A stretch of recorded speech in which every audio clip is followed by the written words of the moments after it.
Halo Julian.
Hai Alis,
Greetings, dear host. This is Esther, one of the interpreters. We kindly request you to assign us interpretation rights. Thank you.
Hi, Iso, would you like to do a test on the English channel?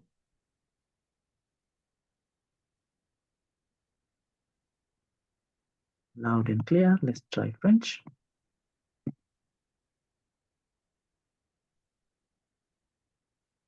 Loud and clear. Thank you. Margaret, would you like to do a test in the English channel?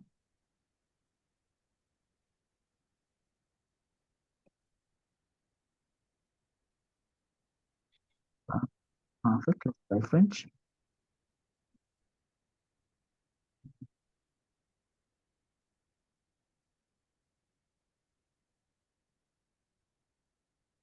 Loud and clear. It's okay? Yes, it is. Thank you. Okay. So who are HAMS and what are the origins of the HAMS platform? HAMS platforms was based on the 10 elements of FSAMA. It's a long-term vision for SAM in Africa.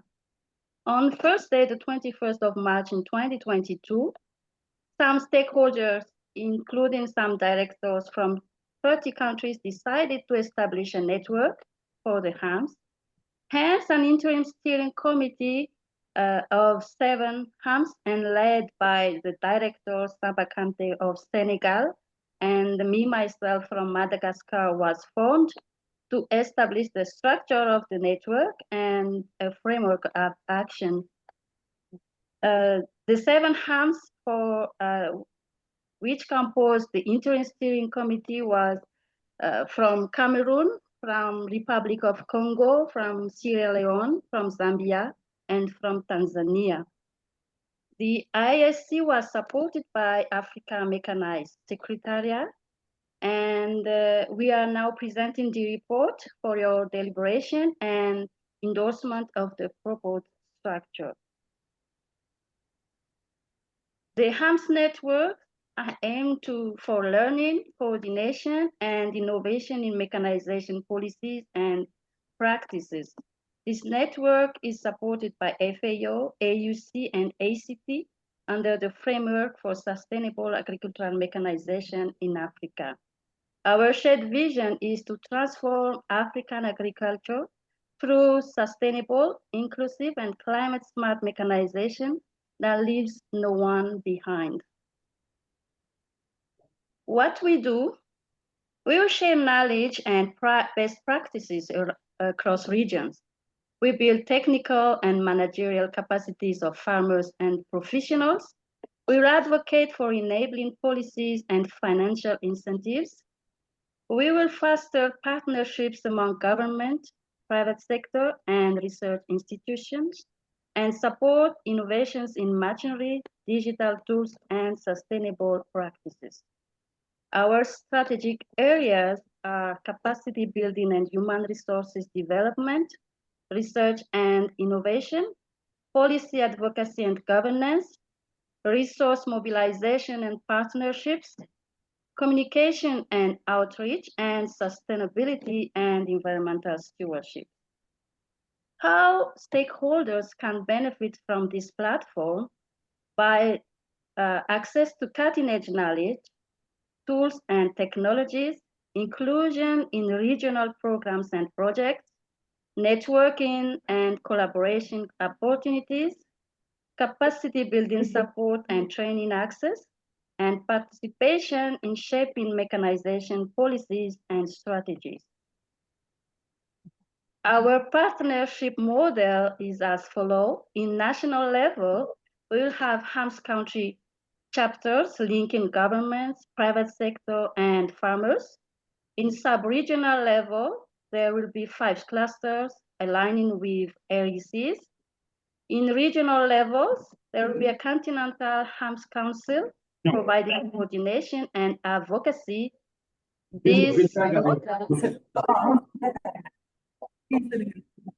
This model will be supported by AUC, FAO, ACT, and international development partners. The organizational structure of the HAMS is as shown in the chart below. In regional level, there will be a regional steering committee. We will have a secretariat support by ACT and technical support by FAO. There will be 5 sub-regional steering committees, and in each sub-regional steering committee, there will be a national steering committee for each country. And this is the proposed organizational structure that we present here for your endorsement.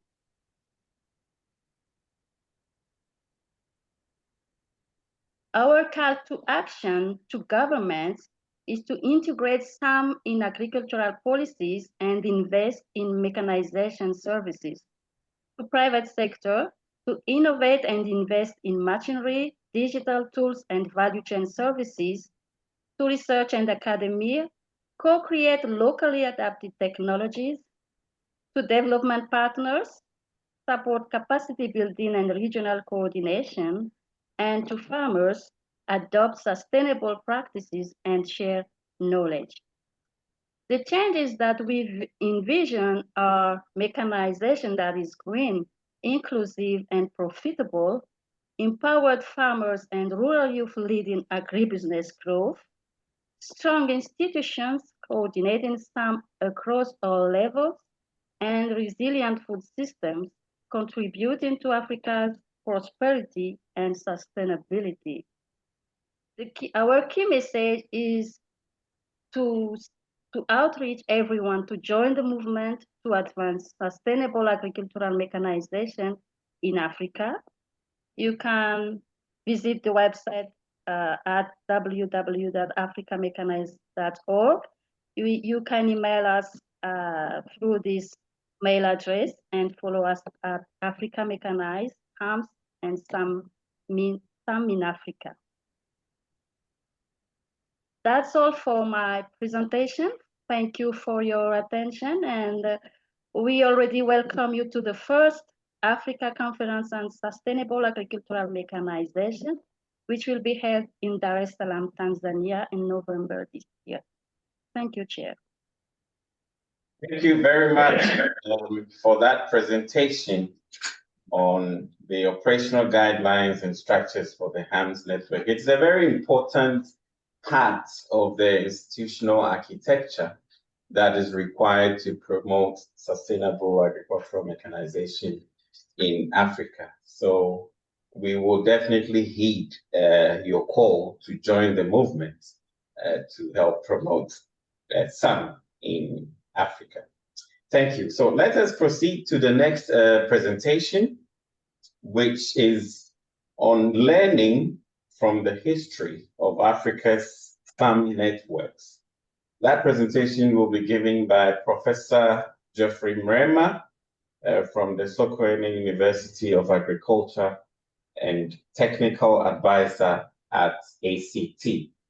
Professor Mrema, please. Chairperson, and good afternoon, ladies and gentlemen. I think my presentation is on, I don't know whether they put it on, I sent it the secretariat. Can you put the slides on? Yes, Prof, we can do that. Okay. Okay, I think it is on screen. Yes. Perspective setting, learning from the history of some networks in Africa. And we start the first slide. Well, I mean, the first networks really started very long ago, well before most of us were born. Hello, Prof. Hello. Is it possible to adjust your microphone a little bit? I think your audio is a bit distant.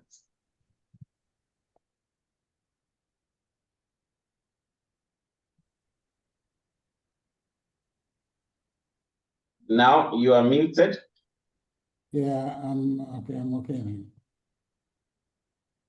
Yeah, so there is the first networks which were started way back in 1950s when the imperial powers which were then ruling Africa met in Goma and established a number of regional centers for cooperation, mostly focusing on conservation of the soil, and in particular, this originated from the soil erosion which had occurred in the US, and everybody was becoming very hysterical about the same thing occurring in Africa.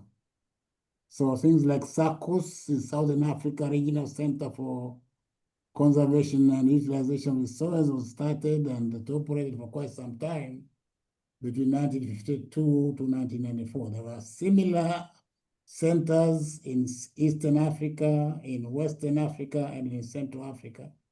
But these were closed down after the establishment of the OAU in 1960, when new centers were created. After that, we had a number of technological centers established by OAU. Notable among them were the Africa Regional Center for Technology, which was based in Dakar, and the ASEDEM, which is Africa Regional Center for Engineering, Design, and Manufacturing, which was based at the University of Ibadan in Nigeria. Both had a very heavy dose of agriculture mechanization technologies, but were unsustainable when donor support ended. Also, there are quite a number of divisions and sections in the regional economic communities which existed at then, and this dealt with agriculture mechanization issues. For example, the East Africa community had a very active agriculture engineering section during the period 1950 to 70. Also, I think we should also recognize that all this period, centers like the National Institute of Agricultural Engineering in CISO, Britain, provided quite an amount of high-level technical support to many countries in Africa, and this remained there until when it was dissolved way back in the 1990s, I think. The next slide.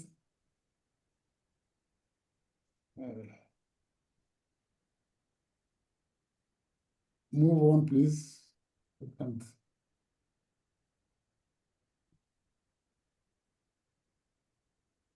I thought you were operating the slides from your end. Actually, the secretariat, there is someone else doing it. Not myself. Slide, yes. So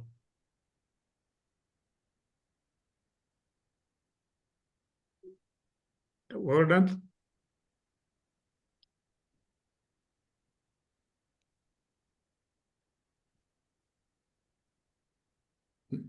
Next slide, Secretariat.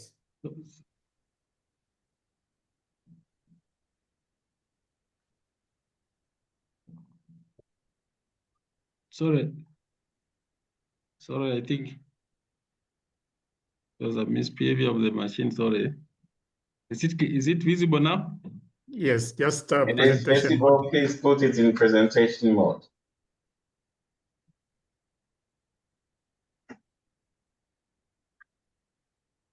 Go to the second slide.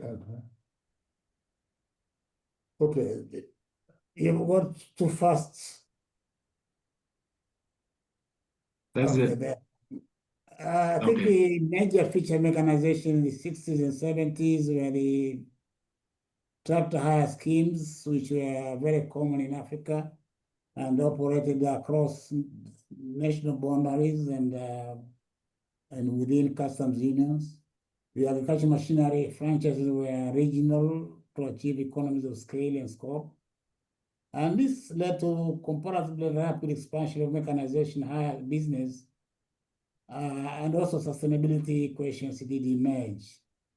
And this led to some people questioning the model of development we have chosen, like the famous book by Professor René Dumont, 1966, False Start in Africa, showing broken tractors in the bush. Was quite influential. And also because of these concerns, this led to the emergence of the intermediate technology movement, which significantly influenced policies on sustainable mechanization in Sub-Saharan Africa. Also, there was a move towards small tractors, which were somewhat designed in Africa, like the Tinkabi in Swaziland, the Cabagnolo in Uganda, And they became popular for some time, but of limited use for field cultivation. We then move on, please. Next slide.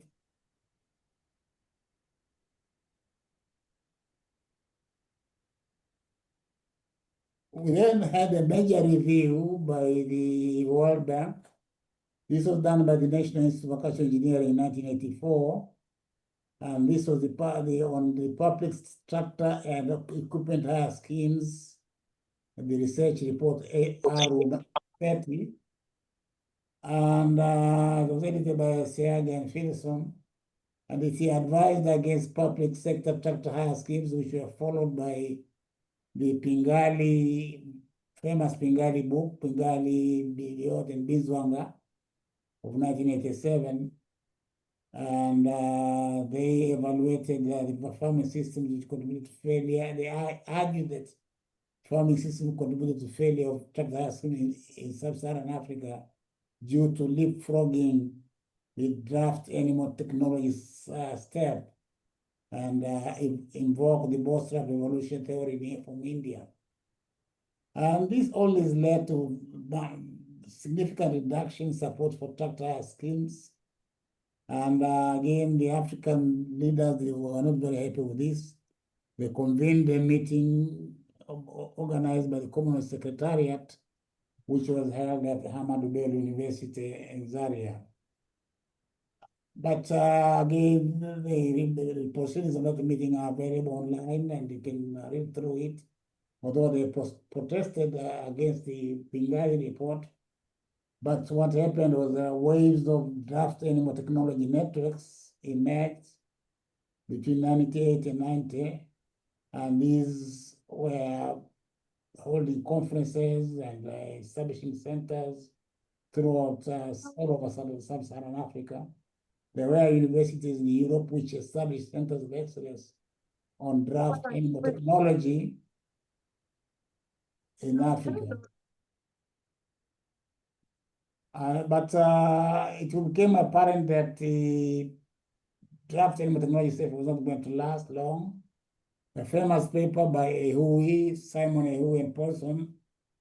Simon Ehui is the current DG of IIT, in a review paper on economic and ecological strength of draft animal in Sub-Saharan, did change the paradigm, and most donor agencies stopped supporting the draft animal technology. We then had, instead of having graveyards of tractor equipment, we had graveyards of draft animal technology equipment, which appeared in many areas of Africa. And this was the end of draft animal technology as a serious contender in mechanization in Africa.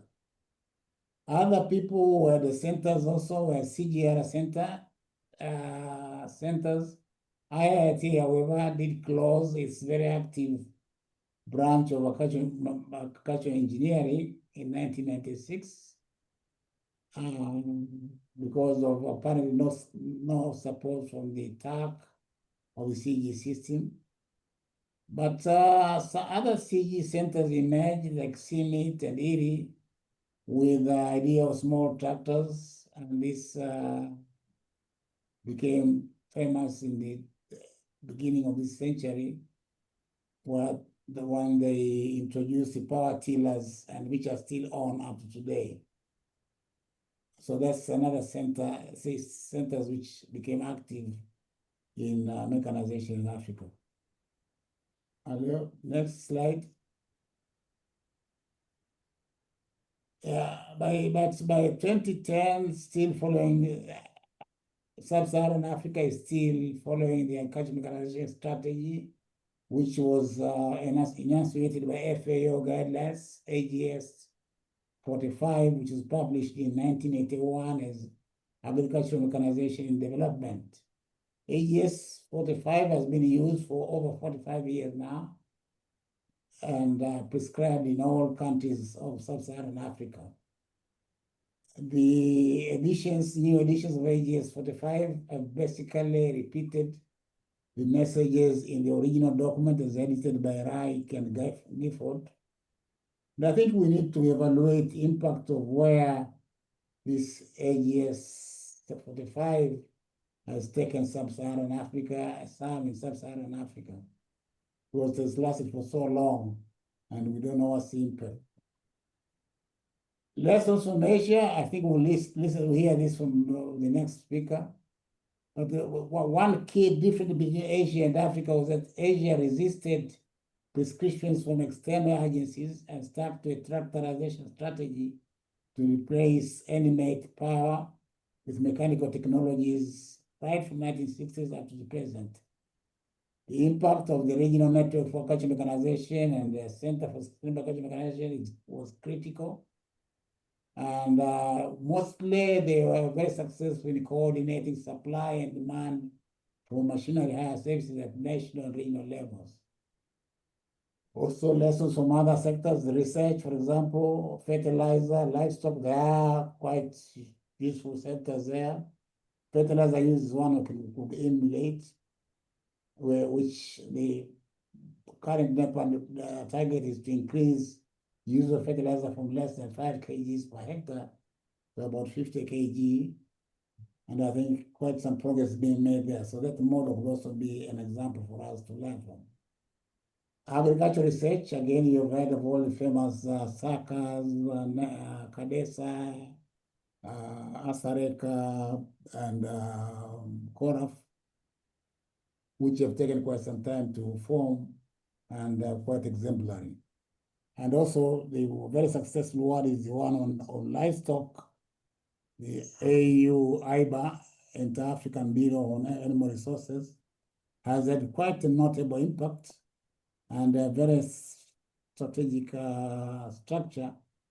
And perhaps there's something to learn from that model of AU-IBA and what makes it successful as compared to some of those we've had in agriculture and sustainable agriculture mechanization. Next slide. Please, Prof, endeavor to conclude in the next 1 minute, please. Yes, I'm concluding. Well, the impact of some of us from 1960 to 2000, you can see there, if you look at the number of tractors in Africa and in different continents, Latin America, Sub-Saharan Asia, North America, Europe, and so forth, from beginning, the Sub-Saharan Africa is the smallest there. All other regions have increased, while we have not increased. The next slide shows again the number of tractors in Africa compared to other regions, other countries, Brazil, China, India, Thailand. Again, we are very, very below, much below than Thailand. And that shows how far we have to go. And perhaps that's the need for these networks and the centers. Ladies and gentlemen, thank you for your attention, and you're welcome to Dar es Salaam. Maybe we'll make progress after Dar es Salaam. Thank you. Thank you very much, Prof. Mrema, for sharing those experiences from Africa. So we definitely do have some experiences as it relates to agricultural mechanization centers, as well as networks that have been formed to promote agricultural mechanization, positive, negative. So as we move forward in sort of defining the appropriate institutional arrangements, we should be mindful of one of the things that Prof said, that some of these centers and networks were not sustainable when donor funding ended. And so we do not want to repeat that as we move forward this time round. Thank you. Now, let me invite the next person for the presentation, which will be learning from Asia Pacific CSAM. And we have Mr. Marco Silvestri, who is the Deputy Director at UN CSAM. Marco, please. Hello, hello everyone. Thanks for the invitation to be here. I'm really grateful to ACT and the FAO colleagues for inviting us. I'm just trying to share in presentation mode. Yes. So My name is Marco Silvestri. I'm the Deputy Head and Program Officer in the Center for Sustainable Agricultural Mechanization. So for our French translator, we have an official name in French as well, because it's one of the languages of ESCAP. It's Centre pour la Mécanisation Agricole Durable. And we are part of ESCAP, the Economic Social Commission for Asia and the Pacific.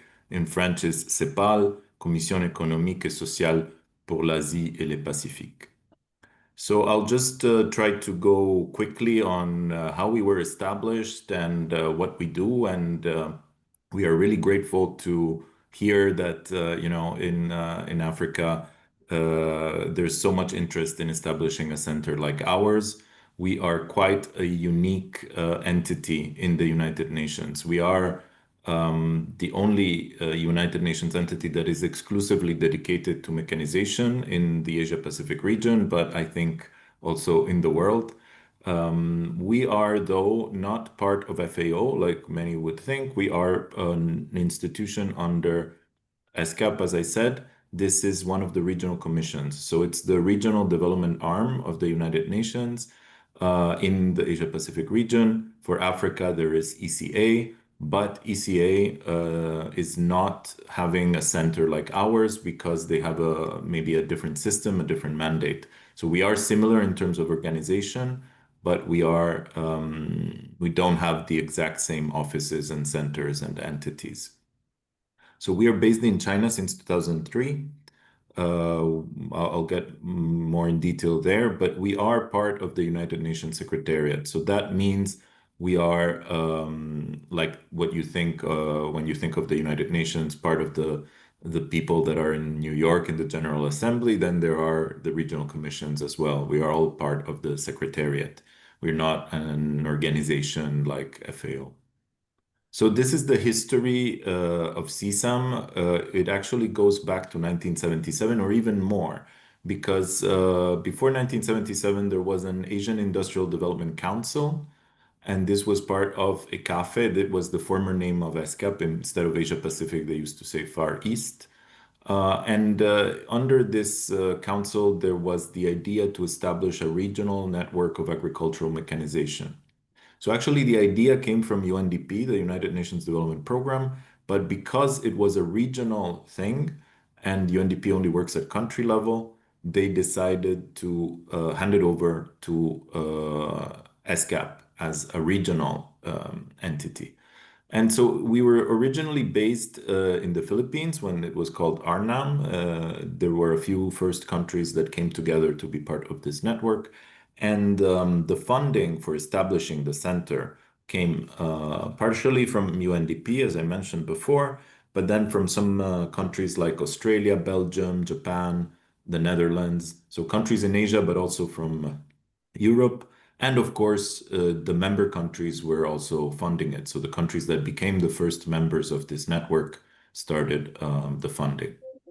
Then between 1992 and 2000, there was a migration of the center from the Philippines, where it was somehow affiliated to IRRI, the International Rice Research Institute.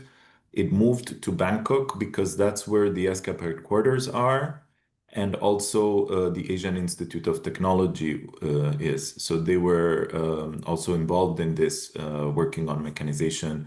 It was maybe interesting at the time to move to Bangkok. Then in 2002, 2003, we were moved to Beijing. And this is because somehow the structure in ESCAP was also changed. And there was the establishment of these regional institutions that were centers like us that would work on a very specific task and were integrated into the UN system. So the member states were invited to host the centers. And of course, China, although they were not among the founding members of ARNAM, of the first entity, they gave office space and core funding. And so we have been in Beijing since then. But we changed name from Asian and Pacific Center for Agriculture, Engineering and Machinery to Center for Sustainable Agricultural Mechanization, as you see in 2012, there was a more substantive discussion of where development should go in agricultural mechanization and sustainable agricultural mechanization. So there was a need to show this in the name of the center. So this very complicated chart is to explain where we are within the United Nations. I think it's useful maybe for the colleagues from FAO. So you can see we are under the Secretariat, as I said before, it's highlighted here on the left, but we are somehow in blue, which means we are also part of the Economic and Social Council. It's something a bit complicated in terms of UN management, but at least to clarify, we are not a specialized agency. We are an institute under the UN Secretariat and the Economic and Social Council. So we are governed by a statute. This statute is UNESCAP resolution, so it's a United Nations resolution 72/2. This updated previous resolutions that had established the previous name of the center and the previous statutes of CSAM. So on the right, you see here the terms of reference and rules of procedure. We follow the ones of ESCAP, which are actually the ones of the General Assembly. So in terms of any meeting we have, and even in our projects and initiatives, we tend to follow the rules of procedure for the discussions between the members and for anything that is not covered specifically in the statute. So most of the bulk of our procedures are in the ESCAP and the General Assembly rules of procedure. We are governed by 9 member states that constitute the Governing Council. Conseil d'administration in French. So it's really the members who are looking into the administration of the center. These 9 members are the host country. So whoever is hosting the country whoever is hosting the center at that time will have a seat in the Governing Council. In this case, for the past years has been China. And then every 3 years, there is the election of 8 member states that are elected by all the ESCAP member states. The ESCAP member states are 56.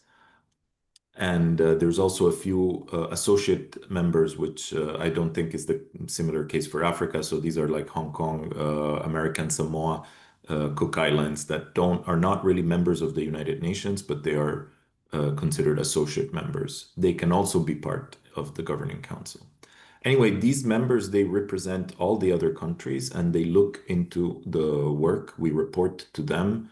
And every year we have a meeting where we also invite, if possible, FAO as an observer.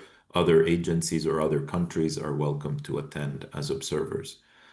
Then in the statute, from the statute, I took these 3 bullet points that maybe are interesting for you if you're establishing a center for Africa to see how we function.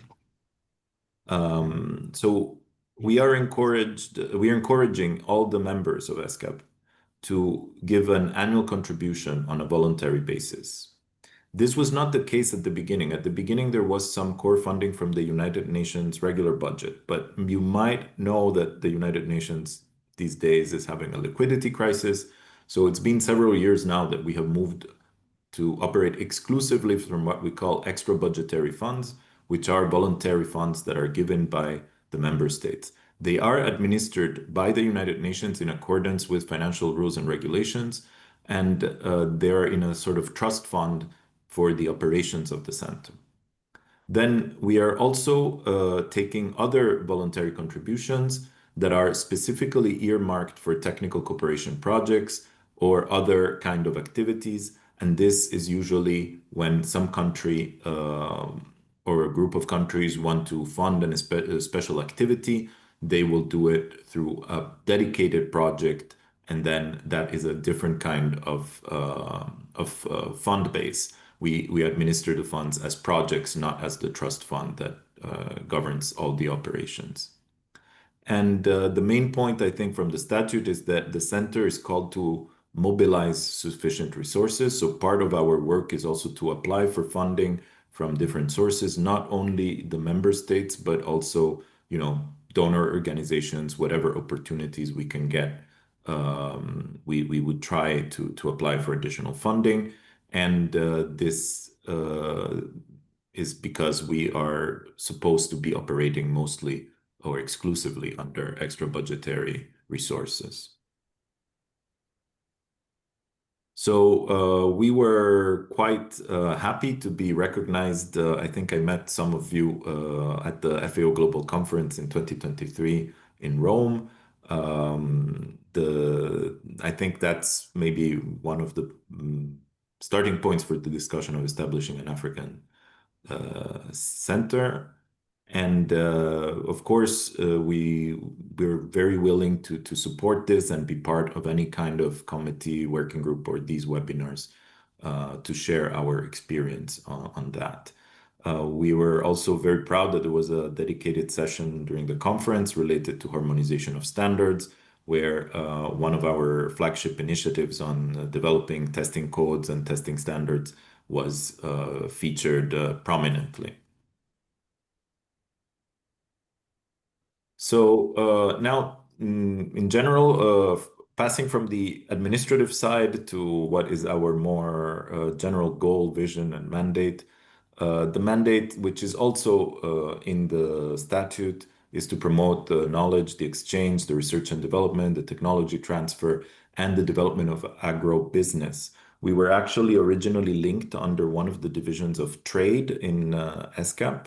We are now linked to the environment division, but we still work on the trade because we want to make, through trade, the machinery more affordable for the smallholder farmers. And that's why we also work on South-South and triangular cooperation. The focus is, of course, linked to the Sustainable Development Goals and any initiative that is brought ahead by the General Assembly. So we have key functions for the sustainable agricultural mechanization dissemination in the region, but I'll just maybe go quickly through our initiatives. Here you can see the ones in red were awarded by the UN Office for South-South Cooperation as good examples for South-South cooperation. I think there is enough time. If the chair allows me, I'll just go quickly for each initiative and say a few words, but please stop me at any time. You have 2 minutes, please. 2 minutes. Okay, then I'll just go through two of the main ones. One is the Regional Forum on Sustainable Agricultural Mechanization. This is where we bring together all the focal points that we have in the member states at the highest possible level in the governments, together with the other stakeholders. And this is to somehow have a sense of how the mechanization is evolving in the region and how we can get a sense of the emerging needs. And from these forums, we develop new projects, new initiatives. Then, as I said, one of the main initiatives is ANTAM, the Asia-Pacific Network for Testing of Agricultural Machinery. It brings together, as of now, 20 different countries to develop testing procedures for safe, efficient, and environmentally friendly machinery. And we try to put in place, but we're not there yet, a mutual recognition system so that the machines tested in one country can be freely sold and traded in other countries participating in the network. We have the involvement of the private sector, and this is also something maybe that can be very interesting because in a way they co-fund some of the initiatives through in-kind contributions. This is the Regional Council of Agricultural Machinery. We strengthen the private sector engagement, not so much with the big companies, but with the small manufacturers, the small distributors. And if they don't have an association in the different countries, we help them create an association. It's a way to engage and develop not only the trade and the availability of the machinery, but also the research and development, because we have study tours where we fund some participants from the associations to come and see exhibitions, events, and such. And then maybe I would just mention the other integrated management of straw residue. This is looking at mechanization solutions to reduce the burning of crop residue, which is a big transboundary issue in the region. All of our projects have to be transboundary in nature, so they have to cover different countries in the region. And this has gained a lot of interest from donors, so it's also becoming one of our main flagship projects. I think just 2 words, we try to engage the youth because the aging of the agricultural workforce in Asia is quite an issue. I have read that in Africa it's becoming also the case. So we try to find ways to encourage the participation of youth in agricultural mechanization. And we started working more on gender mainstreaming, mostly from publications or sharing of case studies or workshops to try to have machinery that is more suitable for the use of women farmers, but also to support women engineers that work in design and in the discussion over the test codes. I think I will just leave it here because I'm afraid of the time, but I'm happy to answer to questions, and I think that we will have more opportunities to talk. Unfortunately, I won't be in Dar es Salaam for the conference in person, but I will be attending online. And I'm happy to talk to you. Thanks again for the opportunity. Thank you very much, Mr. Marco Silvestri, for those learnings from the Asia Pacific CSAM, which I believe will be very valuable as we deliberate on having a similar center for Africa. Colleagues, we have heard these different experiences. We've heard about the work that is ongoing in establishing the HAMS network. We have heard about the history of Africa's CSAM centers and networks, and we just heard from the Asia Pacific case as well. So we have good information on what a similar center for Africa could look like. So from that, I would like to proceed to our panel discussion. And please don't forget to put your questions or comments in the chat. If you have questions for a specific presenter, please put it in the chat. If you have a specific comment, also do so. But now let me proceed to the panel discussion, where we have 4 panelists. We have Mr. Ishmael Sunga from SACAO, Farmers Federation. And then we also have Tony Ball from AgVenture Group, an organization of large-scale mechanized conservation agriculture farmers.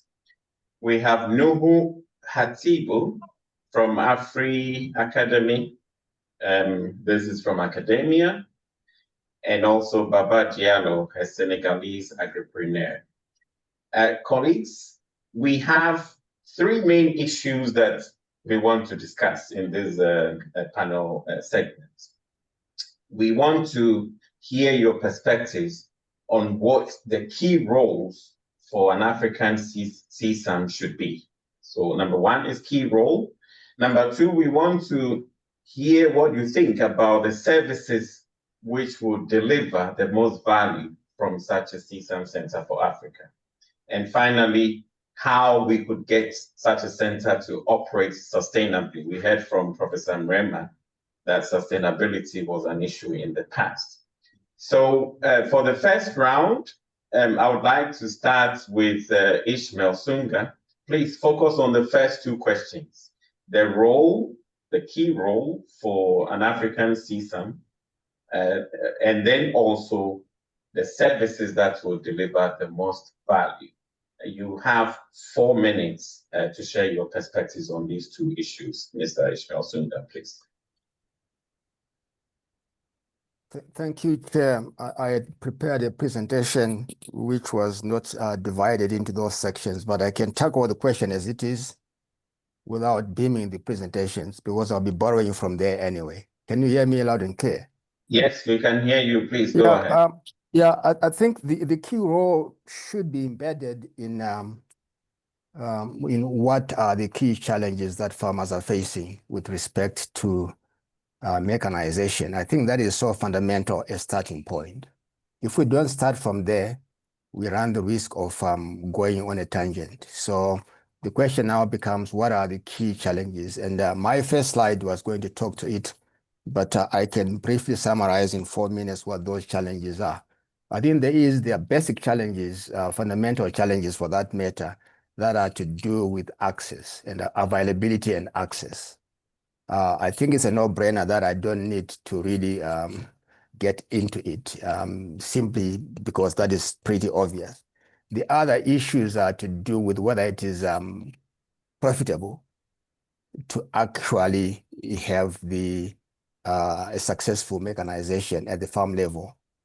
And yet another is issues to do with where most of the farmers stay, where the roads and infrastructure, transport networks are completely absent, which makes it very difficult for equipment to be delivered at reasonable cost, and also for servicing to be available, let alone for farmers to share the equipment that might be available, small amount as it might be. It has already been said the amounts are very small. But there are also issues that, in my view, are very non-technical. And this is fundamental because quite often we tend to look at the technical issues that are easier to deal with, but the socio-economic variables are much, much more fundamental. And I've already alluded to some of them about profitability.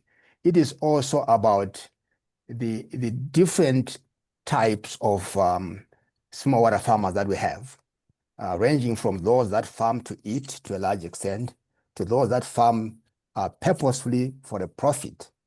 And you can situate technological requirements or mechanization requirements within that whole spectrum. And which means that it's quite large numbers and it's quite a big spectrum.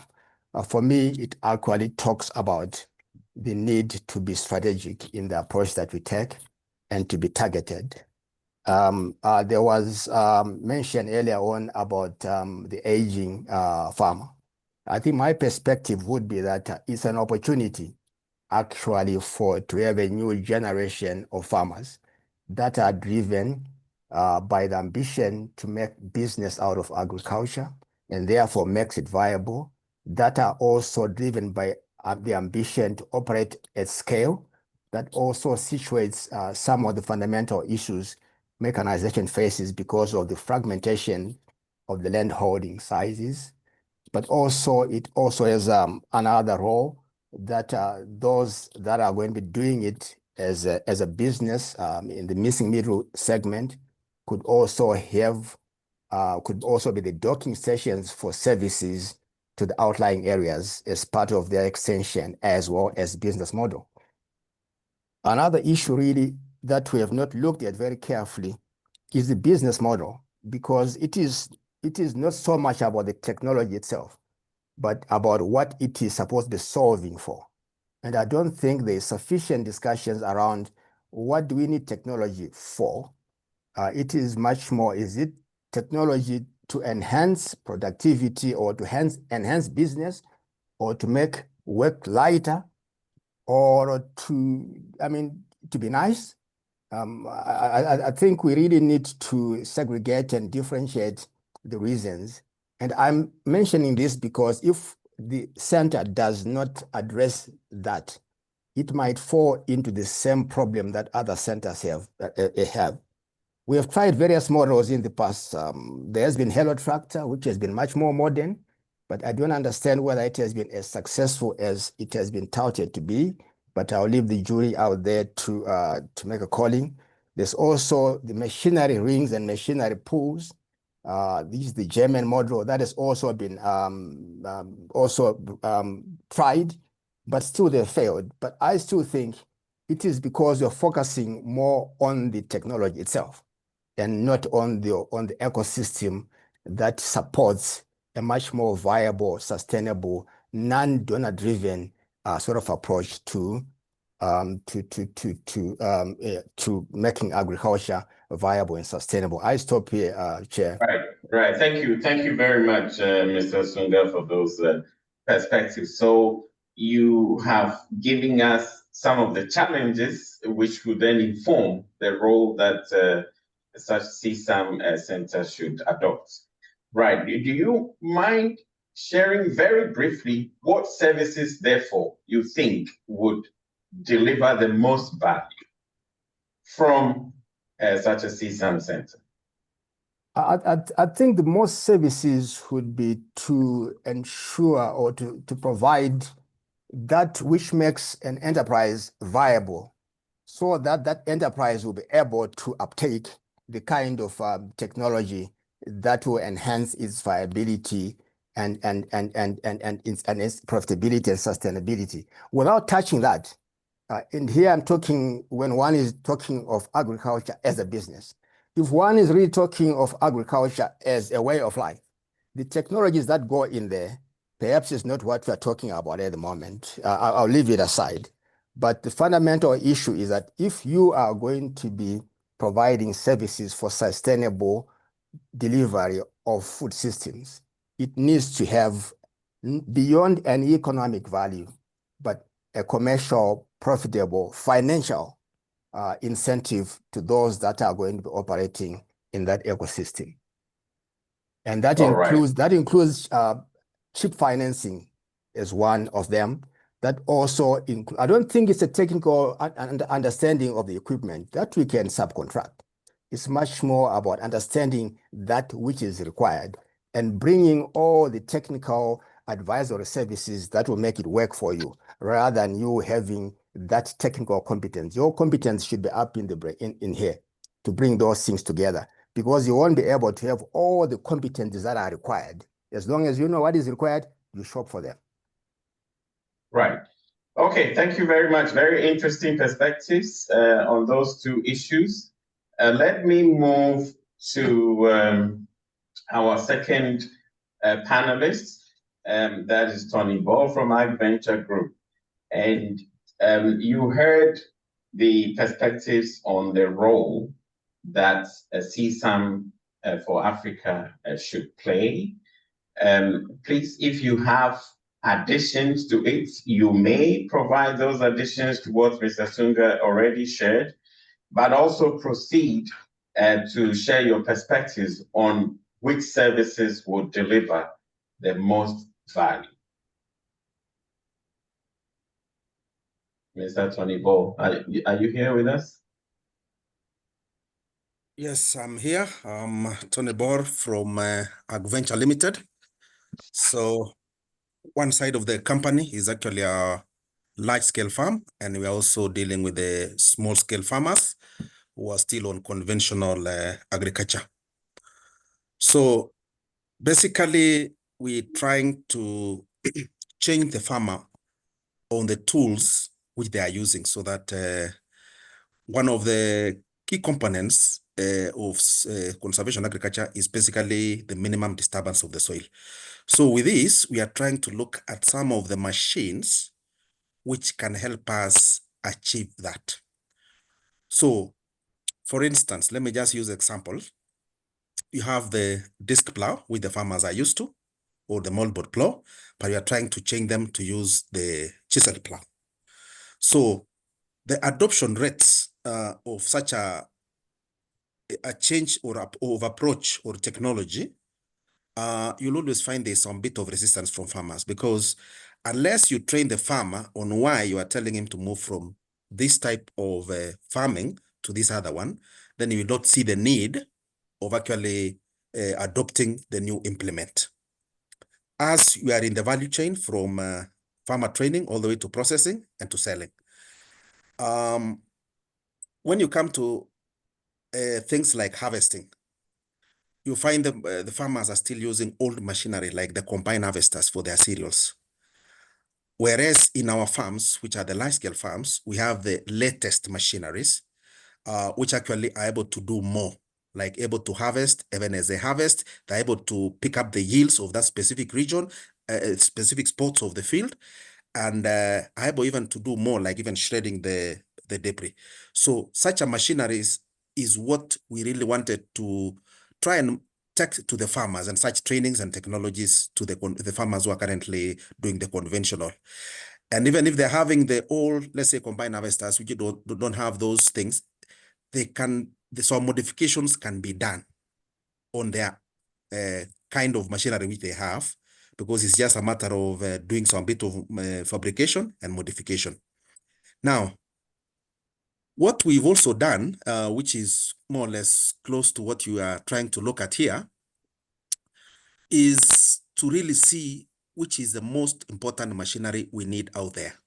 And for us, we were looking at the tillage machineries first to address the degraded soils so that we don't continue degrading the soils.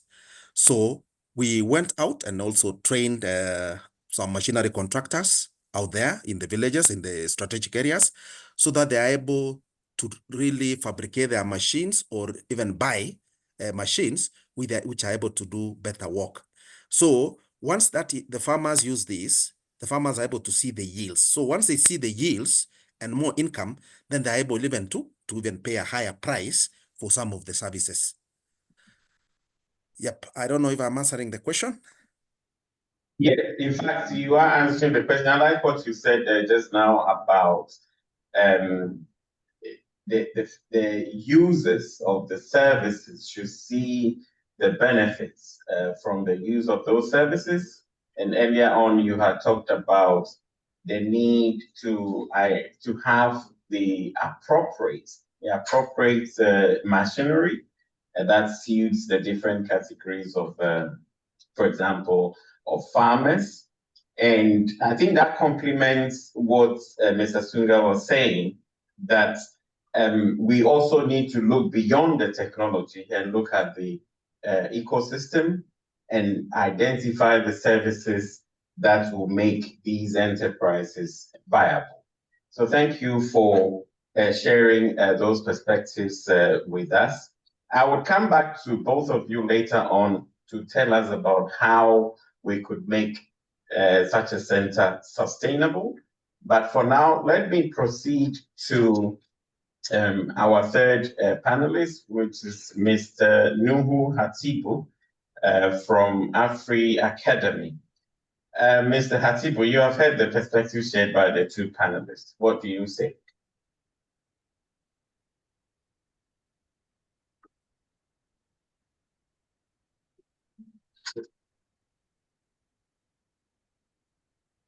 Are you here with us?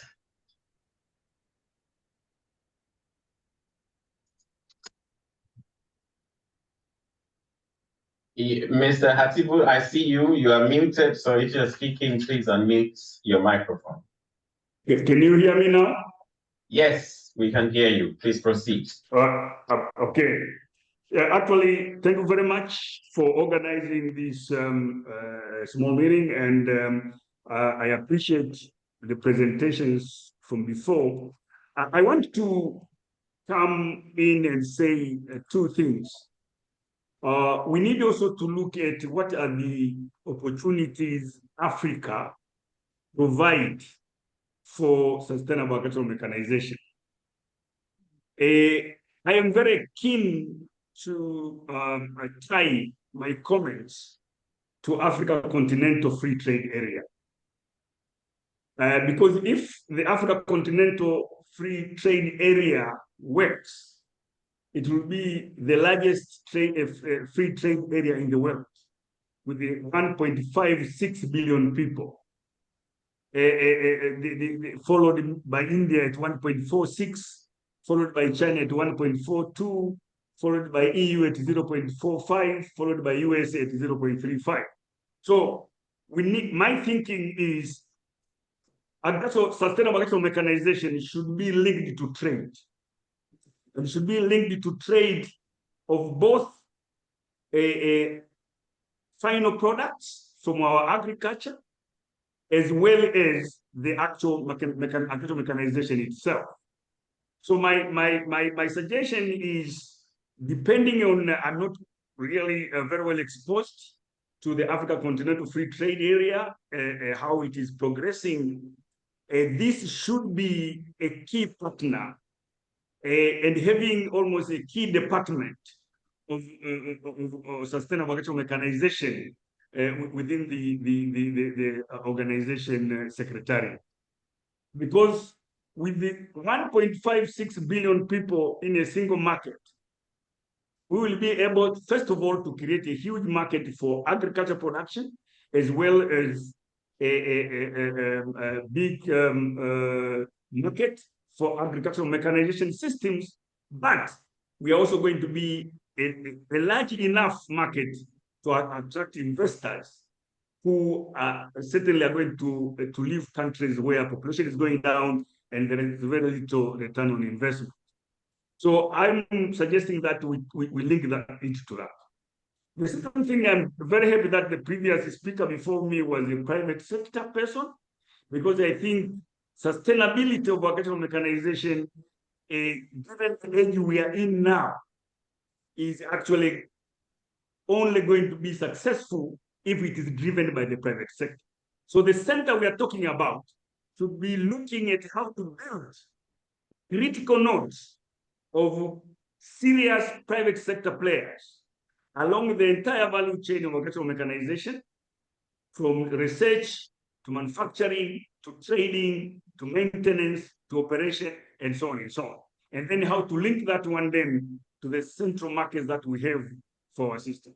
So without that kind of link, I'm a little bit worried that this is going to be difficult to take off. Right. Because it depends on how the performance of the continental free area. If we can link to that, then we are going to have something that is sustainable, as the word says, sustainable. Because this word has been used sustainable for a very long time, but we have nothing that is sustainable. So we need to think about it. And then we need to look at how to ensure that every aspect along the value chain to the consumer is fully mechanized. If you mechanize tillage without mechanizing storage and processing, you get the product. Thank you very much. Thank you very much. Thank you, Mr. Nuhu Hatibu, for those. So basically, you have shared perspectives on linking the role and the services that an African system should provide to opportunities that exist on the continent. So you specifically mentioned the opportunities offered or provided under the AFCFTA. So that point is noted. And then you touched on the sustainability aspects by emphasizing the need to ensure that such a center is driven by the private sector. So we note those 2 points that you made. Thank you very much. Let me proceed to the fourth panelist, Mr. Baba Diallo. Please also share your perspectives on these issues, the role, the services, but especially also how to make such a center sustainable. Mr. Diallo, please.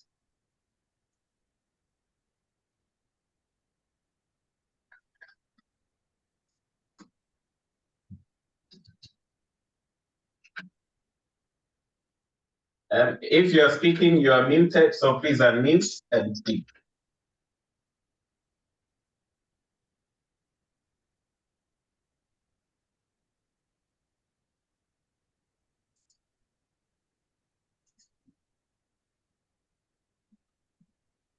Hello, vous m'entendez? Hello, Mr. Diallo. Yes, please, we can hear you now.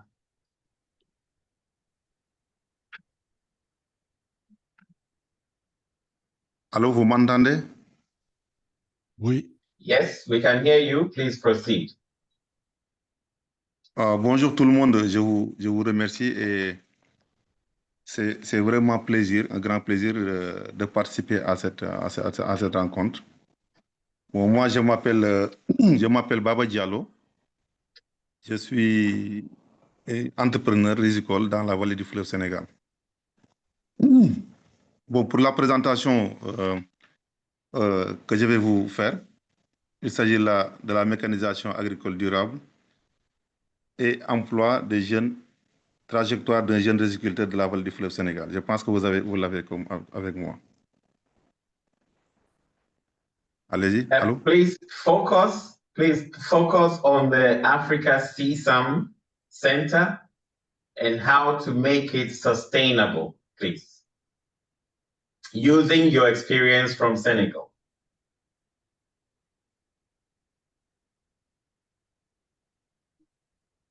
Voilà. Bon, là, je vais me présenter d'abord parce que là, concentrez-vous sur moi, le centre. Ok, voilà. Je m'appelle Baba Diallo, je suis né le 2/9/82 à Diaga, dans un village un peu reculé au nord du Sénégal, au niveau de la frontière entre le Sénégal et la Mauritanie. Bon, c'est un village essentiellement agricole. Voilà. Après 2 ans, l'école coranique, j'ai fait l'école secondaire. Après aussi, on a fait aussi l'université, comme vous le voyez dans la présentation. Voilà. Après l'université également, j'ai obtenu mes 2 diplômes, mes diplômes de comptabilité, à la faculté des sciences économiques et de gestion. Can I translate your question in French so they can? Voilà.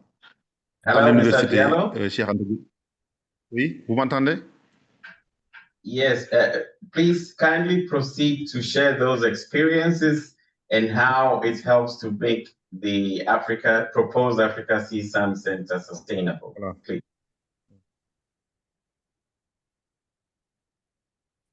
Monsieur Diallo, vous m'entendez? Monsieur Diallo. Bon, mais, Monsieur je vais Diallo, juste vous vous m'entendez? fournir. Je vous entends parfois, mais comme je veux En juste fait, vous lire s'il vous la plaît, s'il vous plaît, la- s'il vous plaît. Le modérateur demande à ce que vous vous concentriez seulement sur votre point de vue en ce qui concerne la durabilité d'un centre de mécanisation au niveau africain. Votre expérience et tout ça, la présentation est bien reçue, mais concentrez-vous sur votre point de vue par rapport à ça. D'accord? Juste ça, s'il vous plaît.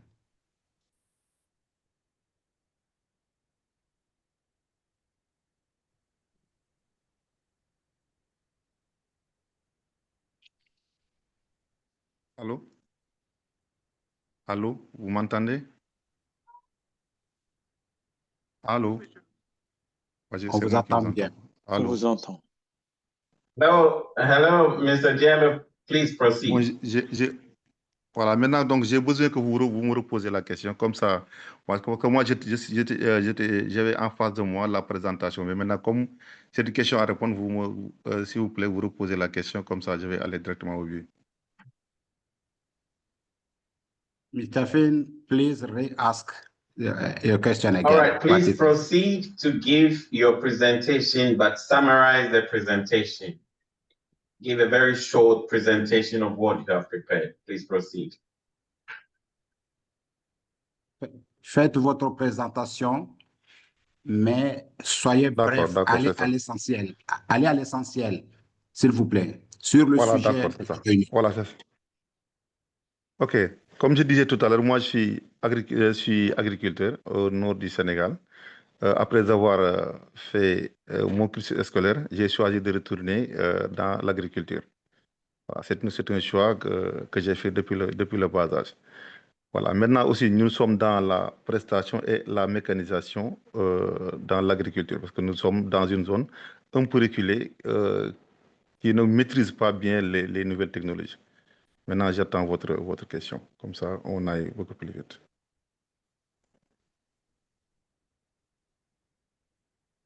Mr. Finn, please re-ask that question before.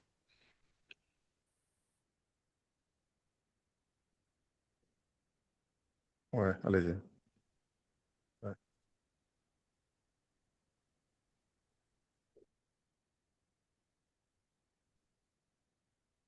Mark, you are muted.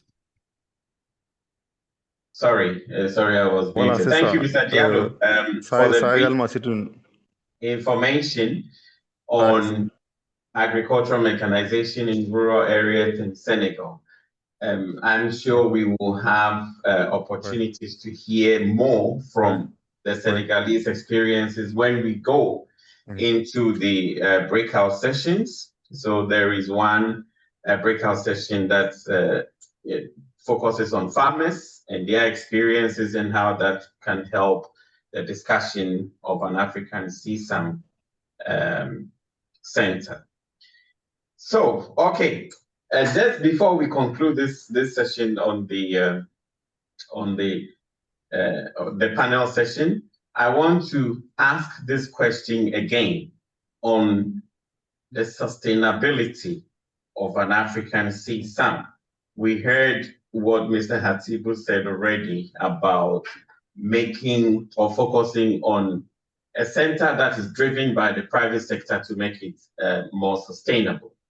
What other things do we need to consider to make such a center sustainable?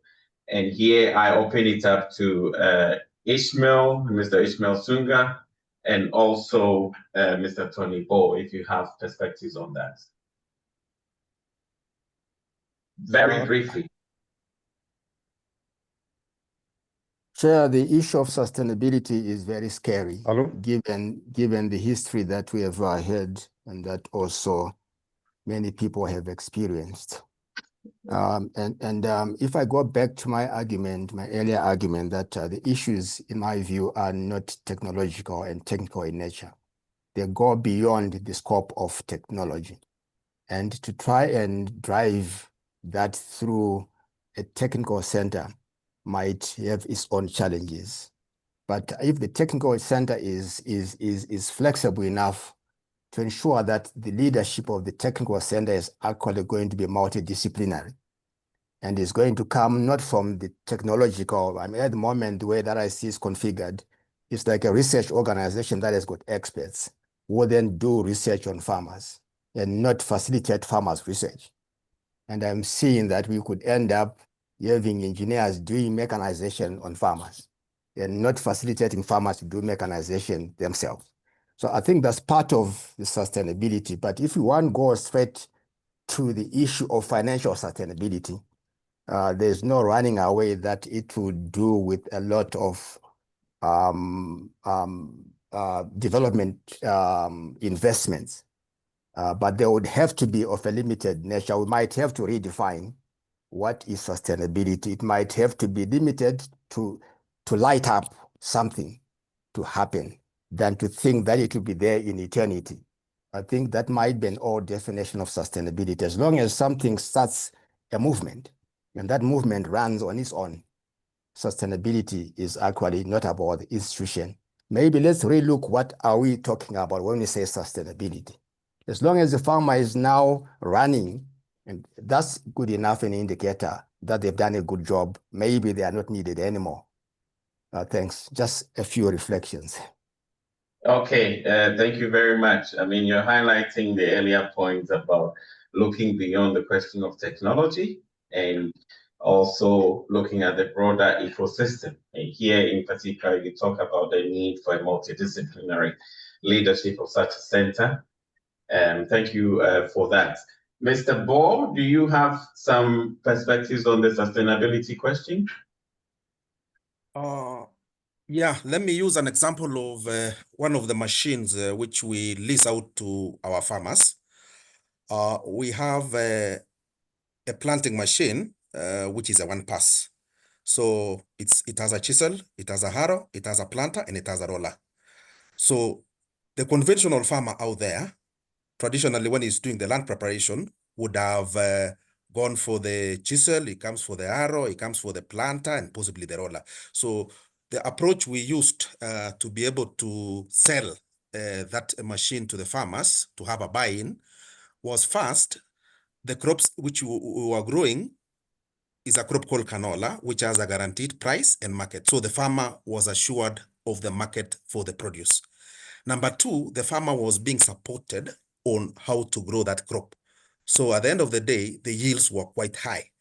So when the farmer hires our machine, which is, if you look at the cost of the conventional way of having several different implements doing the same job, and then having a one pass, an implement which is being pulled and it does all the jobs up to planting, the farmers were able to see the economic sense in it.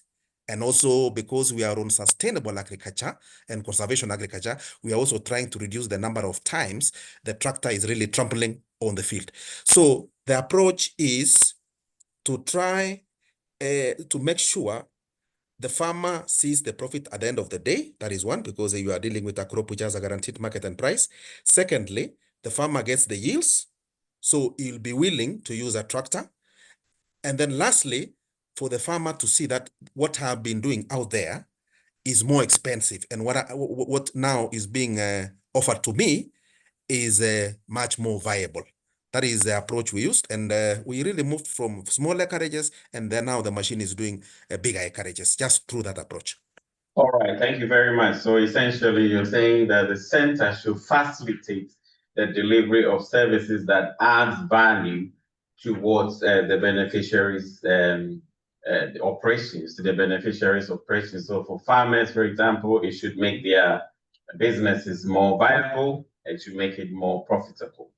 Thank you very much for sharing that. We have run out of time for this panel discussion. Very interesting. Please continue to share the different perspectives in the chat on the topic. We will collect all those perspectives and synthesize them to inform the shape and architecture of the center, the discussions around the center accordingly. At this point, let me invite my colleague, Engineer Saidi Nkomwa, to take us through the interactive breakout sessions. Thank you. Thank you so much, Mark. Thank you, our discussants, presenters. I was pleased by the challenging points, including the one that aging of farmers is an opportunity. We need to utilize it. I think this is quite really challenging and transformative. But also to hear that agriculture must be viewed as a business, not a way of life, and thus that changes the way we do things and how we harness the 1.6 billion market in Africa using the African Free Trade Area. Thank you so much all for these opportunities and challenges that we have given to shape up the design of the CESAM for Africa. We will now break into groups. The system we had expected you to choose, but please, as we split, so there are 4 discussion groups: farmers, research and academia, private sector, NGOs, and the media. You choose, there are some people who are not assigned, so we choose into which group we want to go, into one of the 4 rooms. And as you enter the rooms, we have already assigned the chairpersons and the rapporteur for the private sector group. We had tried to assign the same for the NGOs and the media. We will try to, when we are there now, to get the chairpersons and the rapporteurs for the other sessions, or researchers and academia and the farmers. So yes, let us go into the rooms. Well done.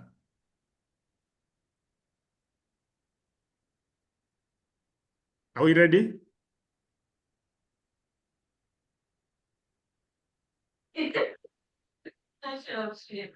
Yes, I think people should now select and choose the rooms to enter. Okay. Because I've opened the breakaway room sessions. Okay. So look at your name, scroll through your name, and then you can assign. You can move to the. Maybe you should just you can. So please, if you look at the bottom of your screen, you have the button that says More. If you click on More, you have a Join Breakout Room, and then you can select which one you would like to join.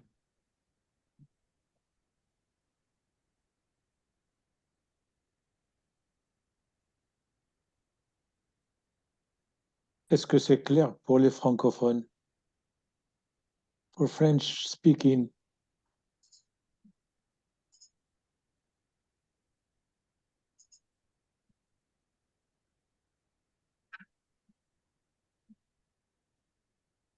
I think you should repeat the announcement in French for the French-speaking people.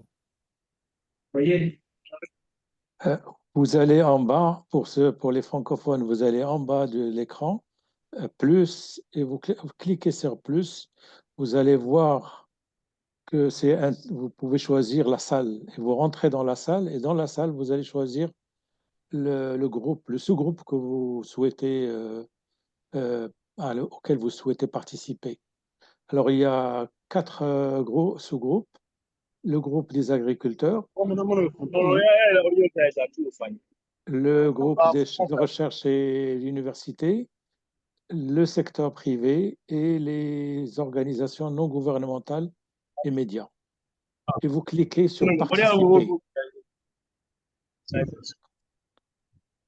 I think we have already some of participants are already getting in their rooms. That one is $8,000. You know, yeah. It's like 14 foot.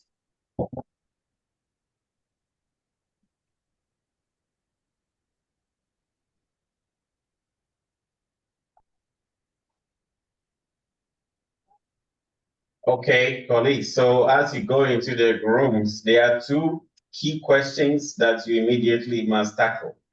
That is, what the Africa CSAM must deliver to each stakeholder category, and what will be your contribution as a stakeholder. So what the CSAM must deliver to your group, and what your group can contribute. Thank you. We will have 20 minutes. We will have 20 minutes for that discussion. But this is my work here. That's what I'm saying here. That is the buy this application. Nothing for it.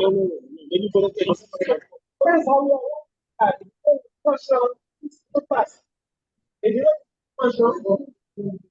This one the best.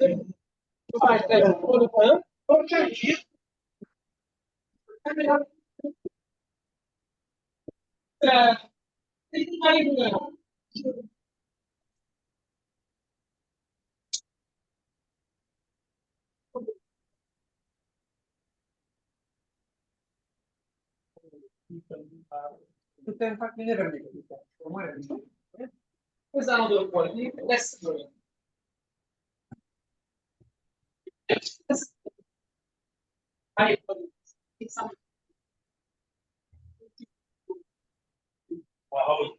This one 8.5. This one 6.5.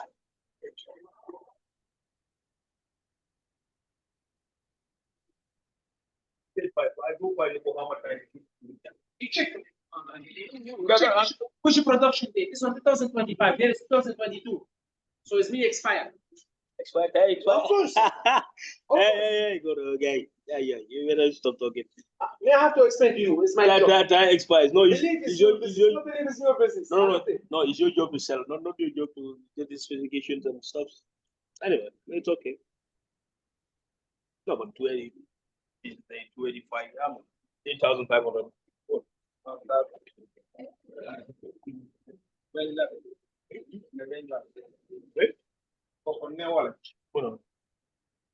Oh, wait. I'm not waiting, but like that. No.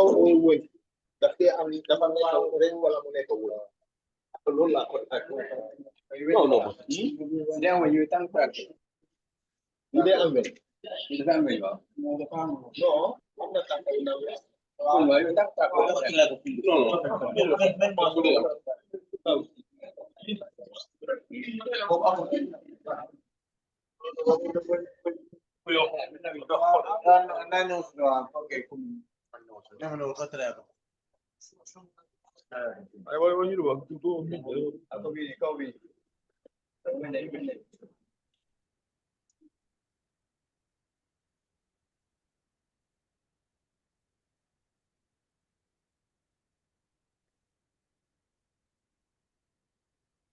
I don't know.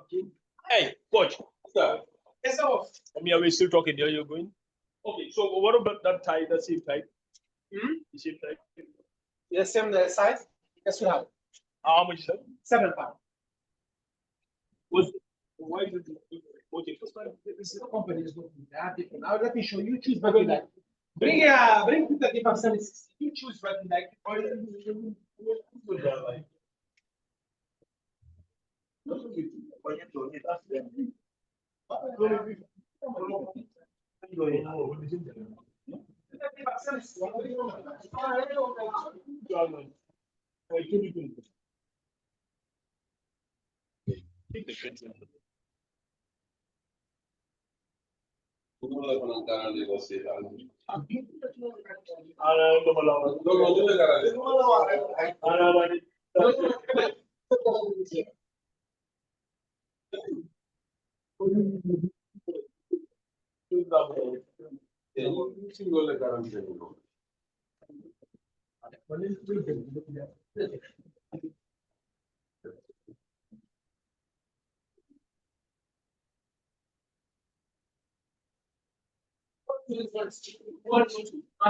But maybe we don't see like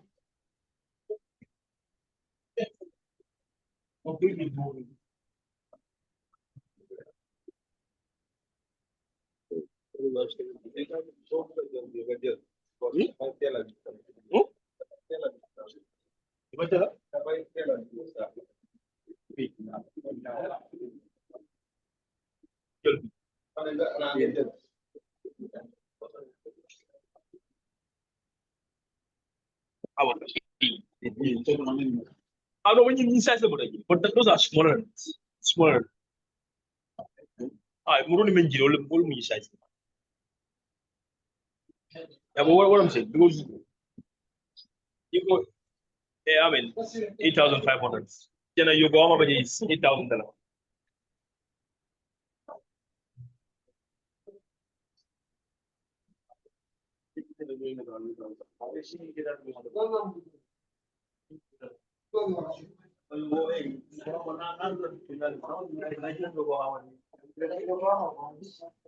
Japan, yeah, but now I'm Nigeria. Because they can put it in money.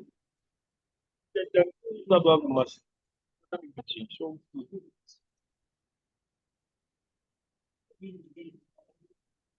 Yeah, but meaning the size are pretty smaller. Yeah, but I gotta be funny. Funny, but you clear about it. I'm very happy.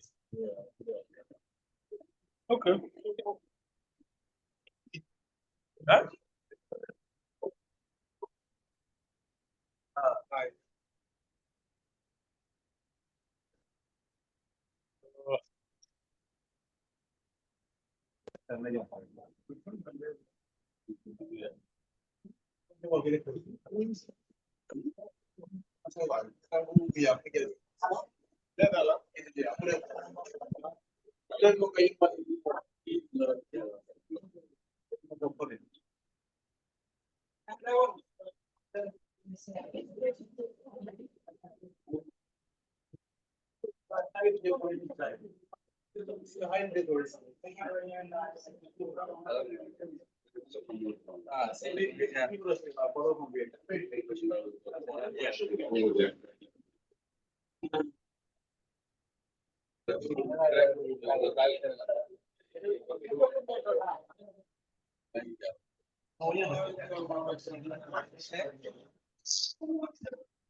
So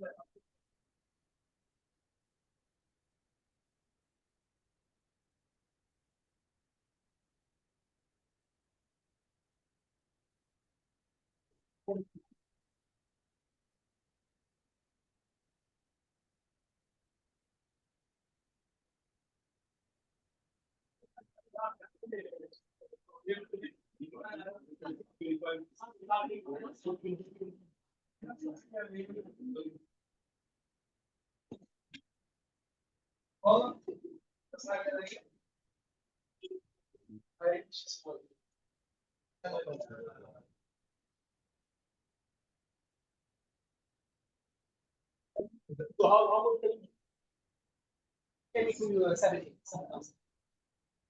How many money? Okay.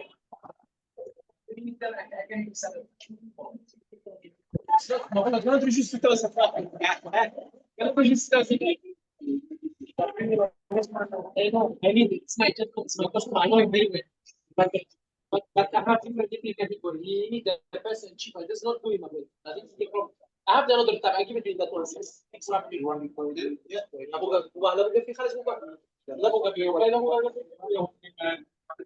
They are good. It's not company by this one. Very high. Yeah.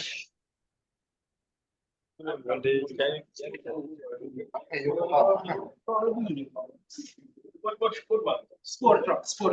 Go check the Yokohama which is. I'll show you what you have. Yeah, go check it. I have double check. It's better. It's not small one. Let me show you.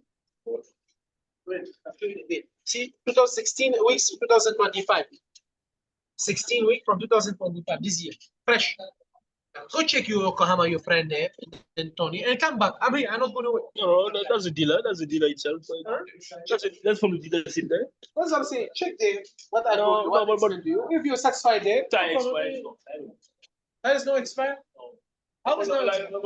Human being expired. Then that is not expired. You expire. Of course. When you're above 50 finish, you are there. Okay. I'll Google it, I'll show you. I'll show you before you have expired. I'll put it before you. I'm like, did the tire have expired? Did. That. Where's the tire? Expired.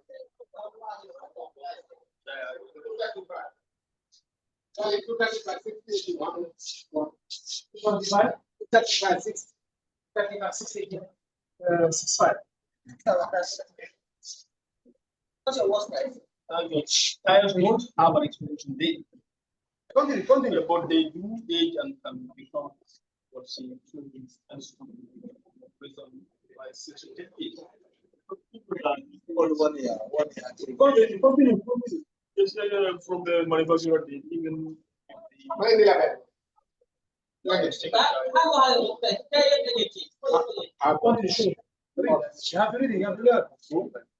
Tire is before 3 years is expired.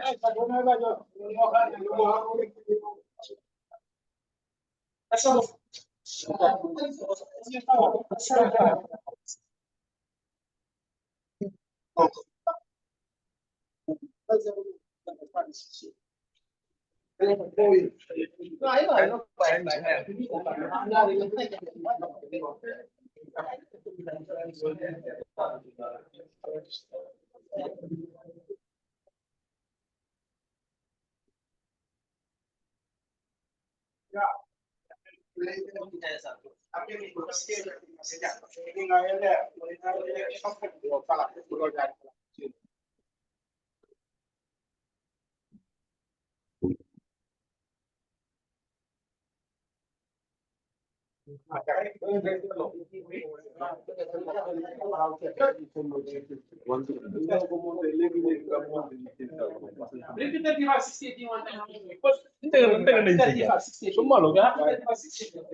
What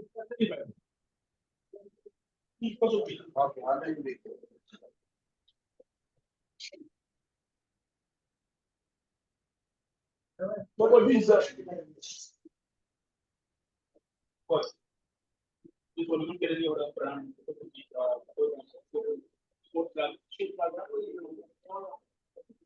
I'm gonna have like this picture with some.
We are back. Safe and sound.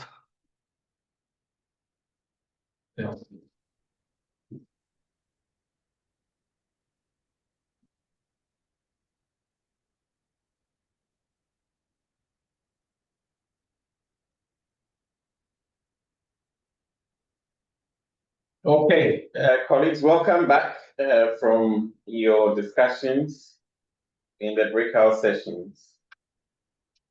We would like to proceed straight away to just get a taste of what you discussed in the groups.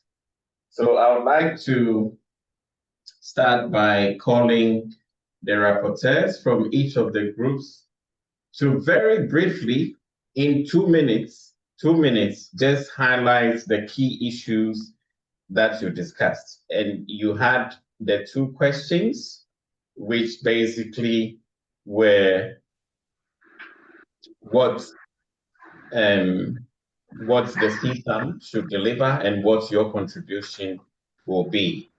So let me start with the group, the farmers group. The farmers group, who was the rapporteur, please proceed to give us a brief summary of your discussions that address the 2 issues that were assigned to you. Okay, I will represent this subgroup, but I haven't enough time to prepare my speech. Our group, we were 20 people, and we have the input of different colleagues: Tony, Ismail, Martin, Stephen, and Diallo, and also my colleague from who is from IFEO. I am looking for him. Hafiz, Hafiz, I'm here. Yeah, Hafiz, sorry, Hafiz. No problem. And we, as farmers, we have taken the head of farmers, and we have discussed between us what are the farmers' needs. The farmers need training for the use and maintenance of agricultural machinery. They are also need the supply of spare parts. They are seeking also a good quality of inputs, and particularly diesel. So the center can make a test and make a control of the quality of this kind of inputs, like diesel and oil. And also the farmers are seeking a good access to the machinery, and they suggest to look for good model, business model as for the service providers, and also access to the finance of agricultural machinery, and also training for the management of machinery. What else? That's, I think, all the. If I have forget something, please. Okay, and then what is the contribution? Yeah, sorry, it's the last one will be the information. The farmers need, when they go to when they enter the website of the Sustainable Agricultural Mechanization Center, they need to find, they want to have information about the machinery, type of machinery, prices, and also they want to have answer to their question about machinery. That's also one of the requests of the farmers. Thank you. And what are the farmers' contributions opposed? We don't. You didn't have time to address that. Yes, yeah. No time. All right. Yeah. Okay, thank you. Thank you very much. I think those are interesting issues that you believe the CSAM must deliver. Right, let's proceed to the research and academia group. And who is the rapporteur?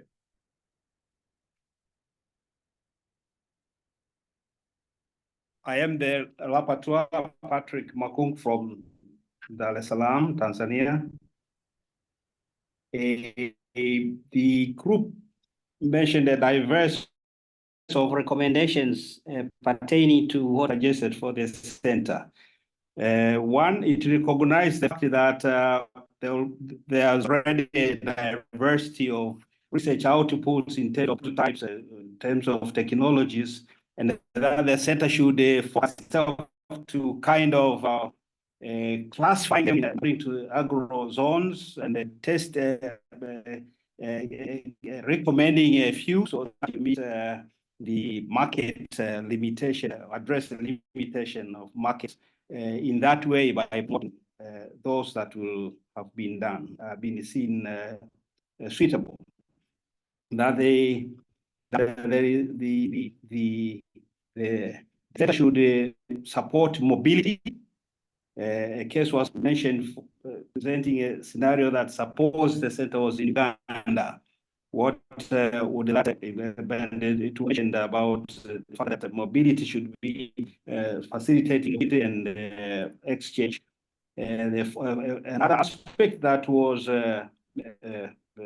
proposed was the fact that the center should address itself to make a sustainable mechanism to research output in terms of appropriate technologies to different levels of government, so that it is the policy agendas or issues that are needed at different levels.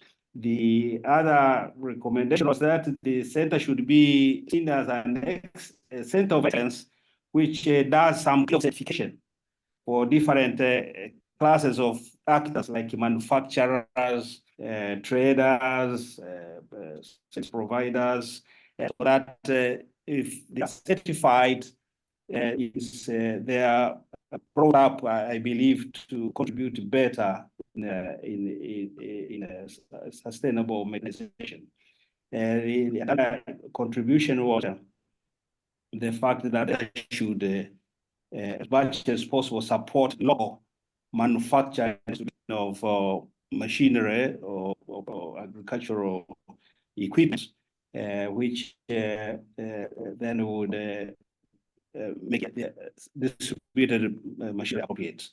We certainly would have refined the suggestions better, but this for now I would say that researchers and academia saw a place which the center would advance their activities in this that the point by Sunga relating to the fact that no, it is not about technology and testing, it is about more non-technical issues.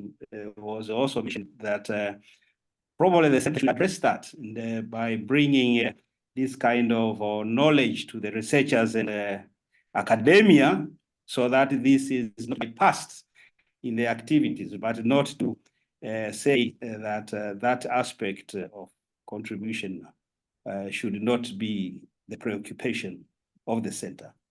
Thank you. Okay, thank you very much, the Research and Academia group. I have to say I struggled to follow. The audio was not very good, but please share the points that you made. Share it with us, with the Secretariat, and we will collate them accordingly. Let's then proceed to the next group, which is the private sector group.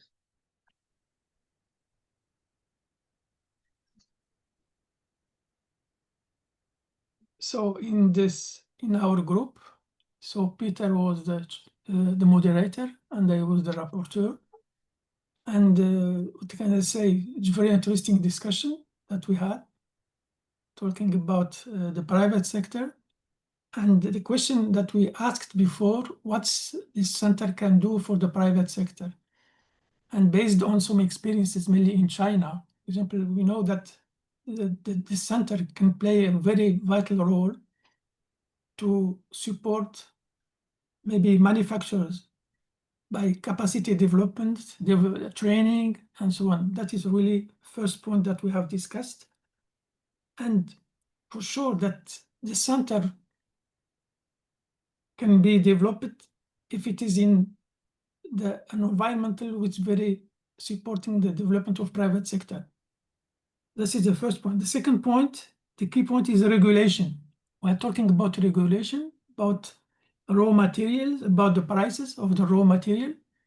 Again, this can be an enabler for manufacturer, and adding with capacity development, those private sector can be developed. The other point also about standards and quality. That this center can play also a very important role for standards, because we are sure that if the equipment manufacturers are good quality, it can be good for farmers first, but mainly for trades, for exportation and so on.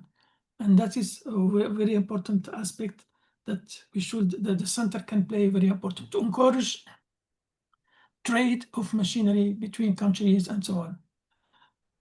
And the last question, but unfortunately we didn't have time to finish because we have asked the second question. It was what the private sector can do for this center, the contribution. Because in our previous discussion, we discussed about sustainability.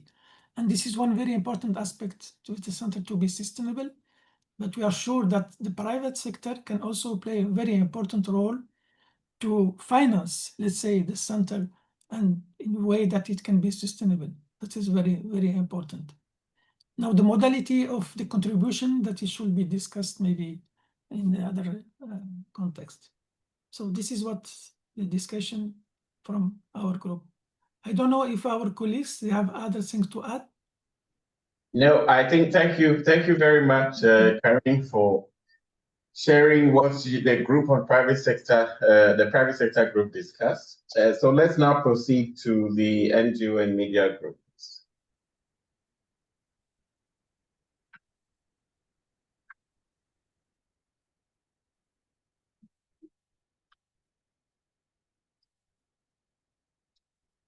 The NGO and media group, who is the rapporteur for that group?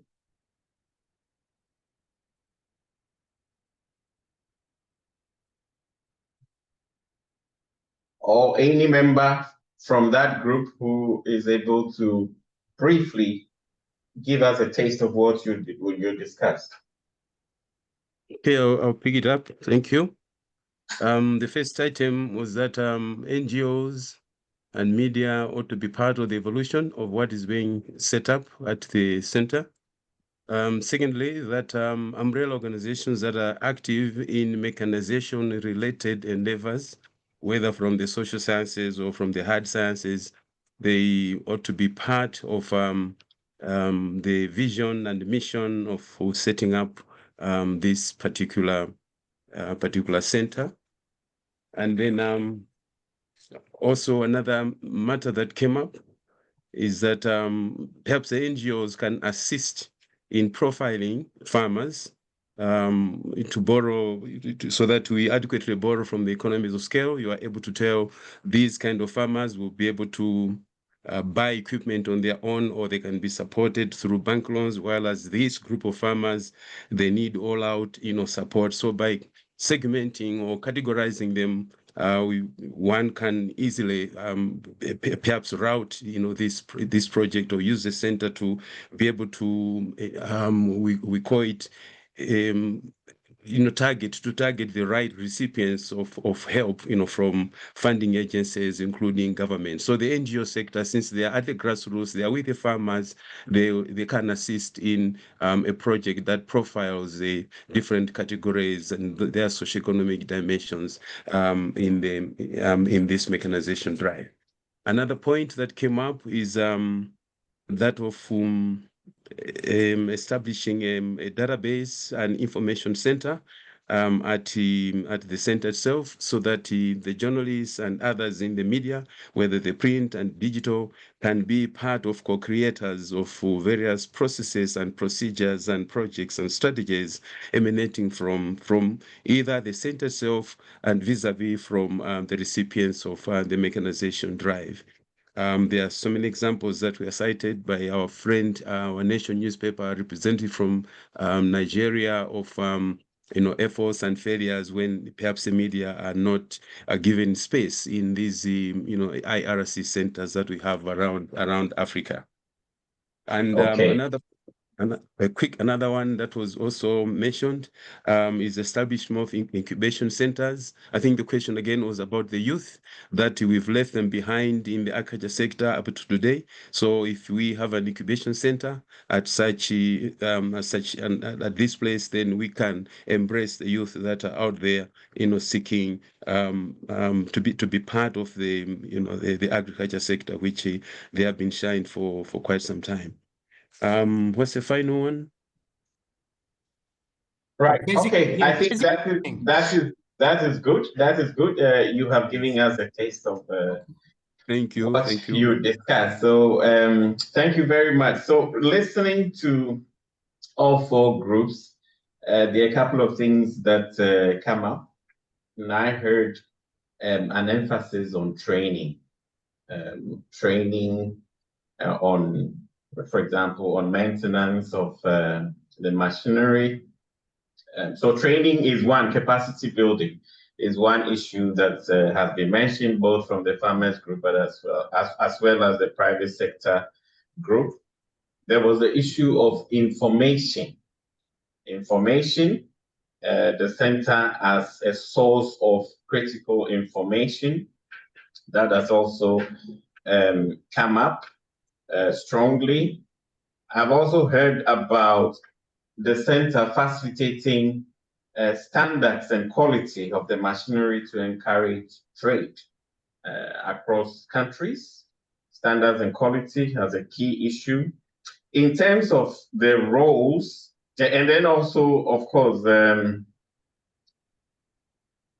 yes, in terms of the roles that the different categories could also play as a contribution, you have talked about, especially for the private sector group, helping to finance activities of the Center for Sustainability.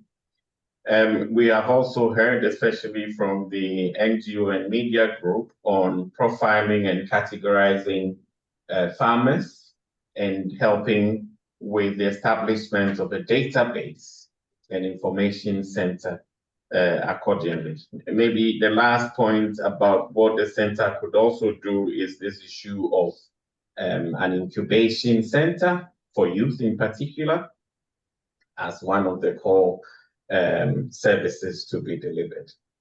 I'm sure there are a lot of other points that came. Please share the complete points that you agreed on in your group with the Secretariat. We will compile them, every one of them, and then subsequently share that with you accordingly. Okay, we have run out of time. So I would like to thank all of you for sharing these different perspectives in the groups, which definitely will be useful as we continue the discussions on the possibility of establishing a CSAM for Africa. All right, so the next point is on the way forward. I would like to invite Saidi again to tell us very briefly the way forward from here. Already he has mentioned that we have the next webinar, which is coming up. That one is a closed webinar for the Hamas representatives, and also, yeah, so I would like Saidi to come in to tell us a little bit about the next steps following this one all the way to the conference in Dar es Salaam, please.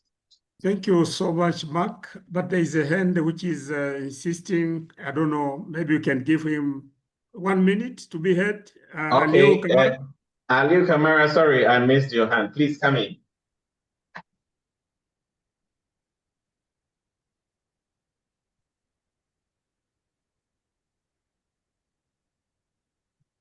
Aliu? Oh, maybe the hand is down. So perhaps his question was, is your issue addressed, Aliu?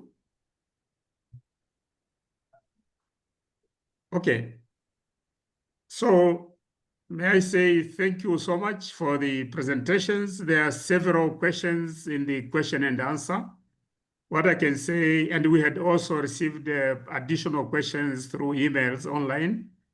We will compile all those questions and try to answer them or forward them to the speakers so that we get comprehensive responses, and the questions and responses will be uploaded in the platform. And in the same context, people asking about the presentations, we will also, I hope we have consent of all the presenters to have all these presentations uploaded into the platform. Going forward, there is very rich content that has been mentioned, but we need to filter through and find out what is antagonizing, what is aligning to the bigger picture.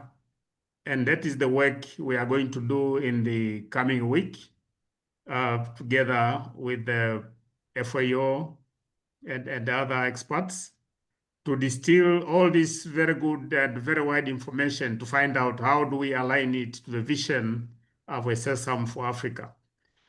But the big task must be now start to be entrusted upon the directors, the HAMES, because they are the ones who will need to pursue the agenda to already have some consensus on the issues raised, so that when we meet on 6th November, at least we need to have had some dialogue on what is it that we are carrying to the 25th November conference in Dar es Salaam. So we will engage, we'll compile all the issues that have been discussed and forward them to communicate now with the HAMES so that they can decide on, maybe by groups or by thematic areas, already decide to see the way forward.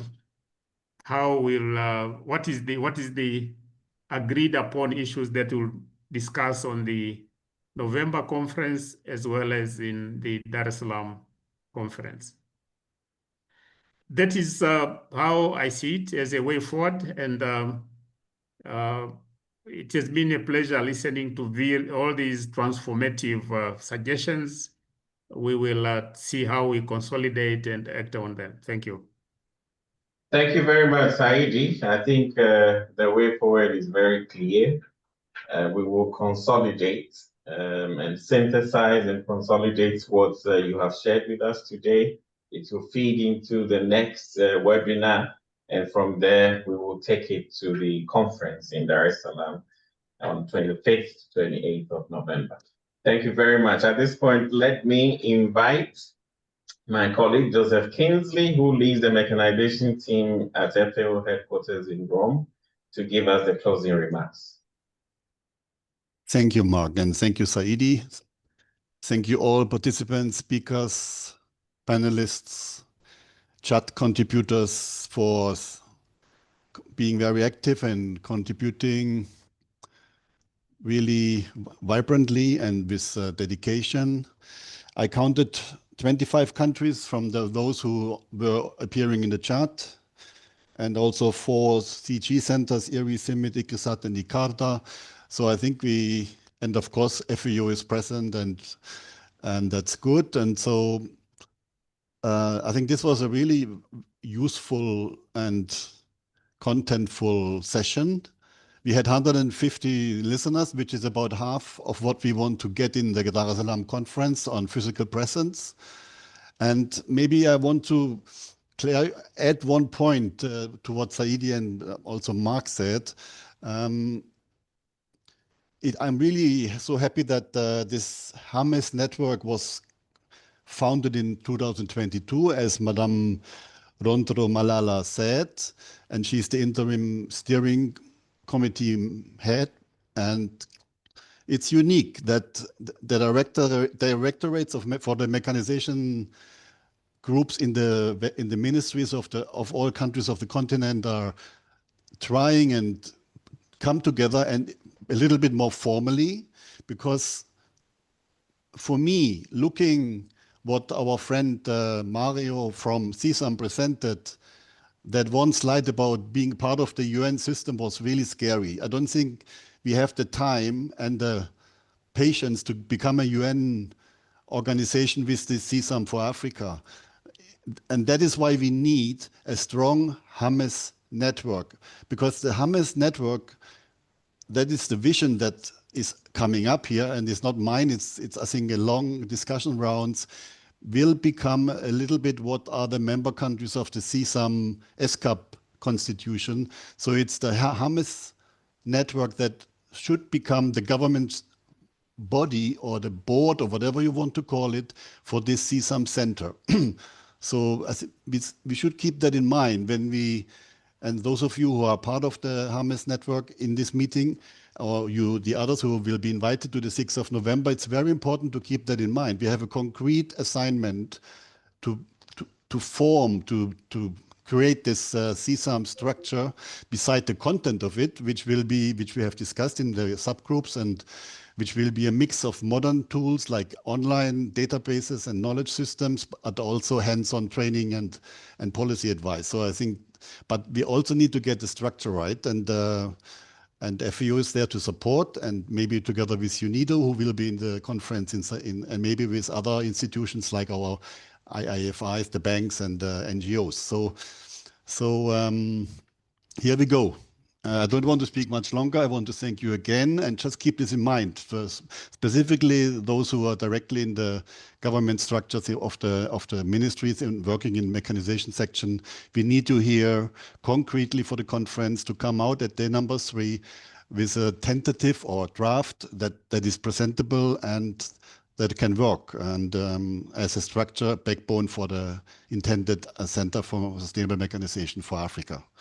With these few words, I thank you again, and see you all, some of you on the 6th of November and the rest in Dar es Salaam, I hope. The registration is still open for those who have not yet registered. Thanks a lot. Have a good evening, and back to Mark. Thank you very much. Okay. Thank you very much, Joseph, and thank you all colleagues. Thank you. Bye-bye.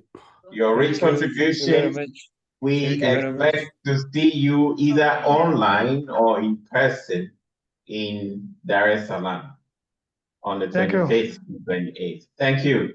Thank you. Bye. Bye-bye. Bye-bye. Thank you. Bye-bye. Bye-bye. Thank you. Bye-bye. Thank you. Asante sana. Thank you so much. Okay.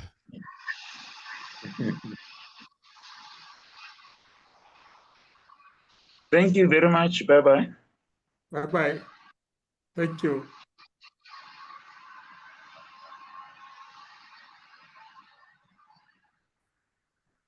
Merci beaucoup. À la prochaine.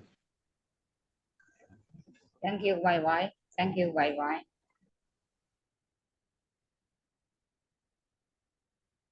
Thank you. Bye-bye.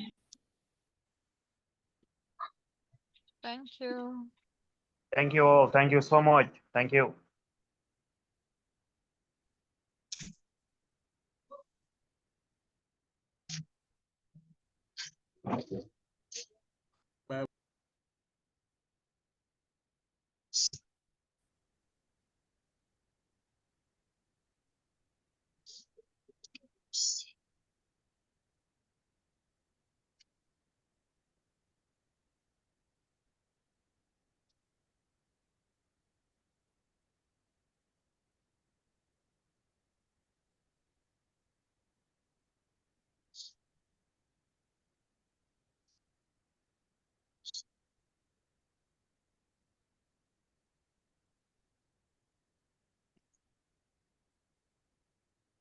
Ok, merci à tout le monde.